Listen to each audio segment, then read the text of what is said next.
기초연금은 기초연금법에 의해 소득 하위 70% 이하 누구나 만 65세 생일이 지나면 받을 수 있습니다. 신청은 만 65세 생일이 속한 달 초일부터 신청할 수 있습니다. 다만 매년 정부에서 고시하는 선정 기준액이야 이어야 받을 수 있는데요. 기초연금 수급 자격에 대해 쉽게 설명해 드리겠습니다. 먼저 올해 25년이 되면서 기준 연금 지급 금액이 34만 2,510원 지급됩니다. 이는 통계청의 전국 소비자물 가변동률 반영하여 보건복지부 장관이 매년 고시하는 금액으로 정확한 금액은 소득 인정액에 따라 산정됩니다. 소득 인정액이란 소득과 재산을 계산한 금액으로 올해 선정 기준액은 단독 가구인 경우 228만 원이며 부부 가구인 경우 364만 8천 원이 이하인 가구가 기초연금을 받을 수 있습니다. 다만 직역연금 대상자 공무원, 사립학교교 직원, 군인, 별정우체국 직원 등 직역연금의 수급권자와 그 배우자는 기초연금 지급 대상에서 제외되는데 1949년 6월 30일 이전 출생자로 종전의 기초노령연금법에 따른 기초노령연금 수급자가 소득인정액 미만인 경우 가능합니다. 위에서 언급한 소득인정액은 소득과 재산이 합쳐진 금액으로 소득평가액과 재산을 환산한 금액이 합쳐서 소득인정액 요건에 충족 시 지급이 가능합니다. 여기서 말하는 소득의 의미는 근로소득뿐만 아니라 사업소득, 임대수익, 이자소득, 연금 등을 말합니다.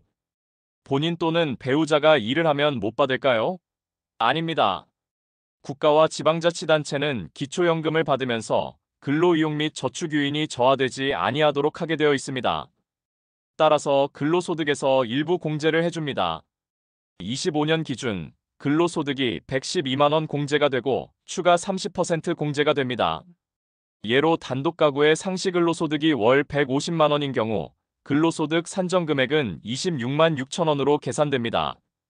또한 노인 일자리, 자활근로 등 공공근로의 형태의 소득은 근로소득에서 제외됩니다. 이자소득은 예금, 적금 등 이자 1년치는 12개월로 분할해서 매월 소득으로 계산됩니다. 연금소득은 민간저축연금도 포함됩니다. 재산조사는 어떻게 할까요? 신청 당시 소득재산신고서를 제출합니다.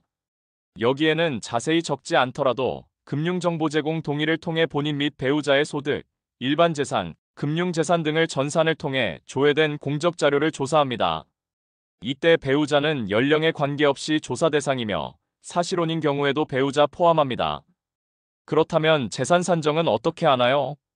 재산 산정 공식은 다음과 같습니다. 간단하게 정리하여 드리겠습니다. 일반 재산에는 부동산, 토지, 선박, 건축물, 임차 보증금 등 포함됩니다. 재산은 대도시 기준 1억 3,500만 원 공제해주고 중소도시는 8,500만 원을 공제해서 연 4%로 환산해서 계산합니다. 부동산의 경우 시세로 하지 않고 공시지가로 계산합니다. 이 때문에 매년 공시지가 변동으로 인해 기초연금 수급 자격이 중지되거나 감액되는 경우가 많습니다. 임차 보증금 또한 전세 금액에서 공제 후 계산합니다. 여기서 중요한 것은 회원권입니다. 고급 자동차 4천만 원 이상, 골프장 및 콘도 회원권은 모두 가액 그대로 산정하므로 소유시 기초연금 자격에서 바로 탈락 가능. 성이 높습니다. 다만 10년 이상 된 차량은 가액이 높아도 재산 환산액을 4%로 환산해서 계산합니다.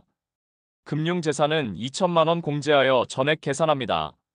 여기에는 현금, 수표, 유가증권, 예금, 적금, 보험, 주식 등 수익증권 가액이 모두 포함됩니다. 보험도 포함되고 주식도 포함됩니다. 다만 대출금, 그리고 임차보증금 반환 보증금은 모두 재산가액에서 빼줍니다. 여기서 금융재산은 변동이 있기 때문에 조회 기준으로 최근 3개월 이내 평균 잔액으로 계산됩니다. 주식 또한 최종 시세가액으로 판단되기 때문에 조회 시점이 중요하다고 볼 수 있습니다. 그렇다면 기초연금 신청 전에 타인에게 증여하면 되지 않나요? 라고 생각하기 쉬울 것입니다. 하지만 2011년 7월 1일 이후 증여하거나 처분한 재산에 대해 조사하기 때문에 이 때문에 수급 자격이 안 될 수도 있습니다. 예를 들어 현재 기준에서는 적합하지만 2년 전에 자녀에게 집 한 채를 증여했다면 그 재산 또한 현재 재산가액에 포함되어 계산되기 때문입니다. 다만 증여한 경우에도 매달 소비분을 차감합니다. 집을 자주 매도한 경우 매도한 금액에 대해서 현재 재산으로 보유하고 있는지, 대출을 갚은 이후 현 재산을 보유하고 있는 것이 증빙이 되어야 합니다. 오늘은 기초연금에 대해서 알아보았습니다. 자세한 것은 신청하기 이전 모의 계산도 해볼 수 있으니 이 점 참고하여 꼭 노후 보장에 필수적인 기초연금 받으시기 바랍니다.